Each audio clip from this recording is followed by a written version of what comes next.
Rachel, how long have you been with the BBGA? I started working for the BBGA in 2004, a long time ago. We were in a little office up in Brill, which was where Danny Foreman lived, and Danny Foreman was the founder of GAMTA. There was myself, Anne Seckington, who a lot of members will remember because she was with GAMTA for a long, long time, and Mark Wilson was the CEO. So yeah, it's just the three of us. The conference was coming up. I remember, I don't think I've ever had a time when I thought, oh, I don't want to do this anymore. I'm going to look for something else. I just really enjoy my job. I think it's what you put in and what you get back. It's a nice job.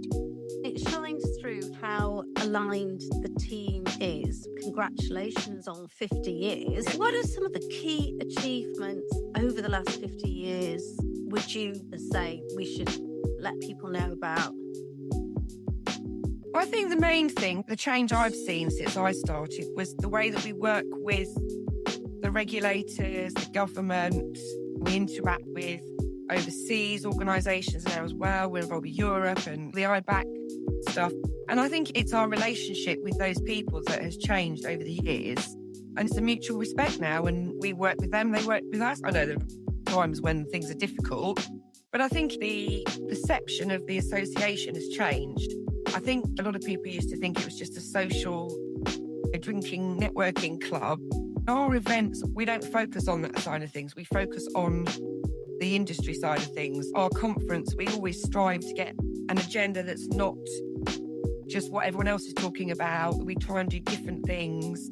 This year, we're focusing on the humanitarian side of things, the military side of things. So we just try and cover as much as possible. People want to be part of the association. We worked really hard through COVID. Lindsay and Mark carried on the whole of lockdown, still informing members of what was going on. It's grown from there. Some of the things that you are dealing with are very sensitive. You can't talk about them in public. Of the things that you can talk about, maybe members don't realise some of the things that the BBGA has caused to happen in the UK to support their businesses. Could you focus on one or two of those, the nighttime slots, border force, that members might not realise that are benefiting them because of the BBGA relationships with different government bodies? Obviously, we were very involved with the PD side of things and the night slots. It's basically, we're here for our members who will come to us and tell them they've got an issue. Rather than them having to go and find someone, you email the DFT or the CAA or whatever, and you don't know who you're meant to be talking to. The thing that the BBGA have done is we've built a really good relationship. So people come to us and then we build a case and we say to them, right, this is happening, that's happening. We start it and we follow it through. We do as much for our members as we possibly can.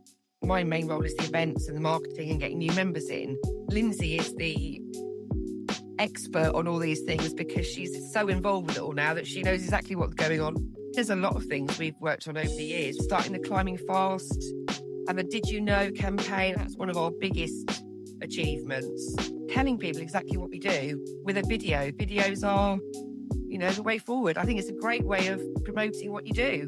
Wonderful being involved with you, and I know how passionate and committed to the BBGA leadership team was. If any of your members is experiencing difficulty with different regulatory bodies or having some kind of obstacles that seem insurmountable, the absolute best thing they could do is to come and tell you about it. And I think one of the ways that we tackle these issues is through our work groups.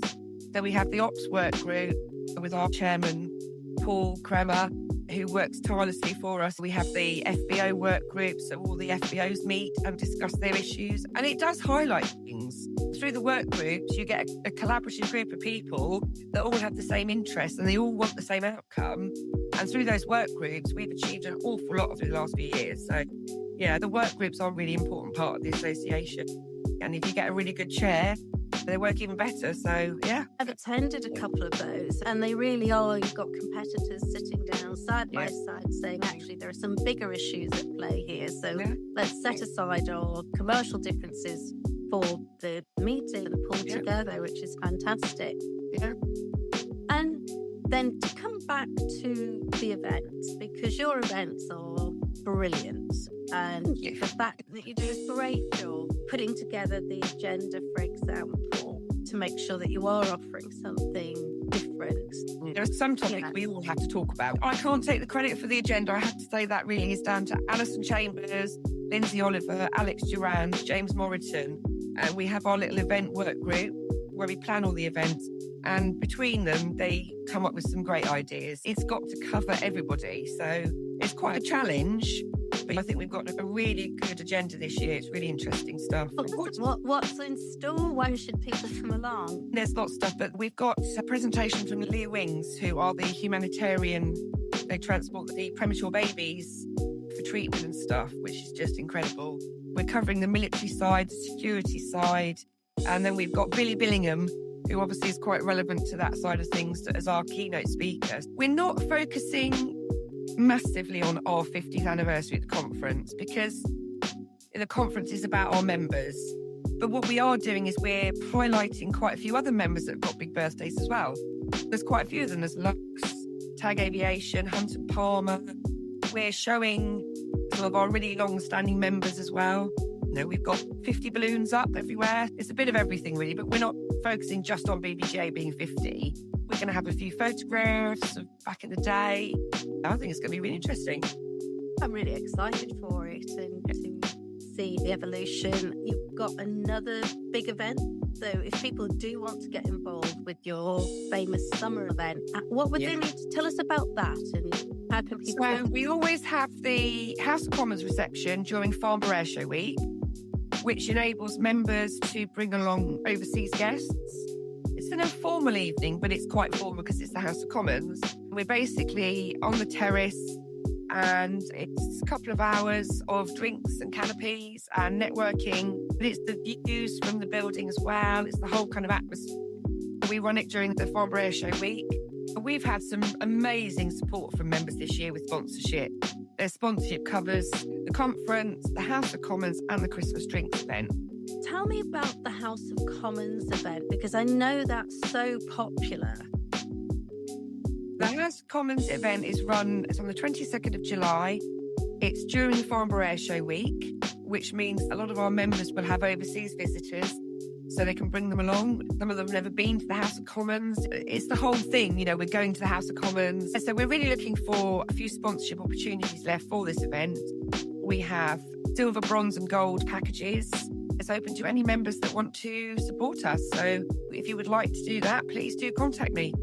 The best email for me is rachel@bbga.aero.